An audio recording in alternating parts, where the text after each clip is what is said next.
Bismillahirrahmanirrahim. Assalamualaikum warahmatullahi wabarakatuh. Akhir-akhir ini kita sering mendengar narasi-narasi yang mengarahkan kepada masyarakat untuk meragukan keaslian para habaib sebagai juriat dari Rasulullah di Indonesia. Dan para habib di Indonesia sekarang ini banyak yang mendapatkan tantangan untuk membuktikan bahwa mereka itu benar-benar adalah seorang juriat dari Rasulullah atau tidak. Hal ini sendiri berawal dari seorang kiai yang bernama Imaduddin Usman Al-Bantani yang di dalam artikel penelitiannya yang berjudul Pengakuan Para Habaib sebagai Keturunan Nabi belum terbukti secara ilmiah. Dan ini banyak digoreng oleh konten-konten kreator YouTube di video-video mereka, yang mana Kiai Haji Imaduddin ini berpendapat bahwa habib-habib di Indonesia ini katanya mayoritas belum terbukti secara ilmiah memiliki jalur darah ke Rasulullah. Dan jelas saja hasil penelitian Kiai Imaduddin Usman ini telah berimbas ke banyak pihak. Sebab ini telah mendelegitimasi kaum habaib lewat penelitian kitab-kitab nasab yang katanya diragukan. Bahkan sampai ada keluar kalimat tantangan untuk tes DNA agar para habaib yang mengaku keturunan Rasulullah ini bisa terbukti secara ilmiah benar-benar keturunan Nabi katanya. Namun tahukah kalian semua, kita di Indonesia ini khususnya pengikut NU Ahlussunnah wal Jamaah sudah pasti tidak asing lagi kan dengan yang namanya wali Allah yang dianugerahi beberapa karamah yang luar biasa. Yang tentu saja kalau mau disandingkan dengan logika atau ilmiah ilmu pengetahuan, seringkali itu tidak bisa untuk diterima karena faktanya banyak karamah para wali itu yang di luar nalar akal kemampuan manusia. Salah satunya adalah karamah yang sangat lazim dimiliki oleh para wali-wali Allah, yaitu karamah berupa kasyaf, yang artinya bisa melihat dan mendengar yang jauh yang tidak nampak oleh mata atau yang ada di kedalaman hati manusia melalui pandangan batin. Seperti halnya kisah Abah Guru Sekumpul dulu yang pernah diceritakan oleh seorang habib yang bernama Habib Mahmud Al-Baghais dari Balikpapan, Kalimantan Timur. Di saat itu, kata beliau, aku masih belajar di Pondok Pesantren Darussalam Martapura, dan ketika mengikuti pengajian di rumah Abah Guru Sekumpul di Kampung Keraton, Habib Mahmud ini duduk di serambi rumah Abah Guru Sekumpul. Dan pengajian itu pun juga banyak dihadiri oleh guru-guru senior beliau di pesantren Darussalam. Namun setelah menutup pengajiannya, saat itu Abah Guru Sekumpul meminta kepada Habib Mahmud untuk berdiam diri dulu, tidak ikut pulang bersama jamaah yang lain.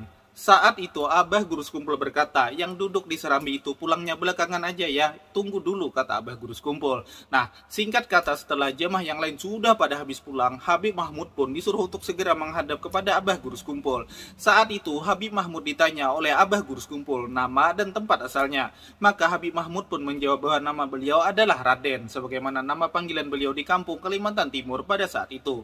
Namun tanpa diduga Abah Guru Sekumpul malah berucap, kamu tidak bisa menyembunyikan diri dariku, sebab datuk kamu Rasulullah sendiri yang mengatakan kepadaku bahwa nama kamu sebenarnya adalah Said Mahmud Al-Baghais. Nah, mendengar ucapan dari Abah Guru Sekumpul itu, Habib Mahmud pun terkejut dan tidak bisa mengelak lagi. Akhirnya beliau mengaku bahwa beliau benar adalah seorang Said karena tidak bisa lagi menyembunyikan identitasnya di hadapan Abah Guru Sekumpul. Nah, ini adalah contoh pertama bahwa juriat Rasulullah itu benar-benar valid dan tersebar di Indonesia dan dikabarkan langsung oleh Rasulullah sendiri.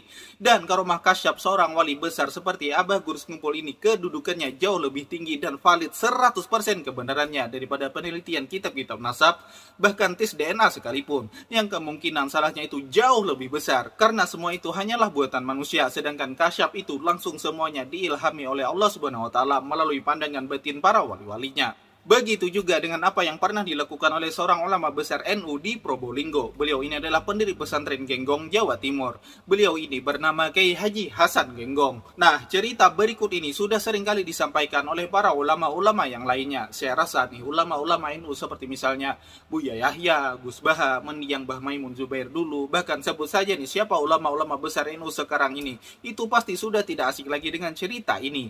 Yaitu Kiai Haji Hasan Genggong ini setiap kali mau kedatangan tamu seorang habaib ataupun keturunan Rasulullah, beliau ini biasanya langsung lari keluar rumah sambil berkata, ada Rahatul Mustafa, ada Rahatul Mustafa, kata beliau, atau yang artinya ada wangi Nabi Muhammad, ada wangi Nabi Muhammad, kata Kiai Haji Hasan Genggong sambil berlari keluar. Padahal seorang cucu Rasulullah atau habib yang dimaksud itu tadi masih belum sampai ke rumah Kiai Haji Hasan Genggong, masih jauh lah posisinya. Tapi itu sudah diketahui oleh Kiai Haji Hasan Genggong sehingga beliau lari ke depan rumah untuk menunggu kedatangannya. Sebagaimana yang pernah diceritakan bahwa bahwa dulu beliau pernah kedatangan seorang tamu yang menyewa sebuah mobil beserta seorang supir-supirnya. Dan ternyata supir itu adalah seorang habaib cucu dari Rasulullah. Cuma ceritanya orang yang menyewa itu dia tidak mengetahui kalau supirnya itu adalah seorang habaib. Dan di rumah Kiai Haji Hasan Genggong sudah berkata kepada keluarganya, ayo rapikan kamar ini, kita mau kedatangan seorang habaib. Setelah itu tidak lama datanglah orang itu ke rumah Kiai Haji Hasan Genggong dengan mobil yang disopiri oleh seorang habib tadi. Dan Kiai Haji Hasan Genggong pun tak basa-basi lagi, langsung menanyakan, mana supirmu? Supirmu mana? Supir saya tidur, Kiai, kata orang itu. Dia tidur di mobil.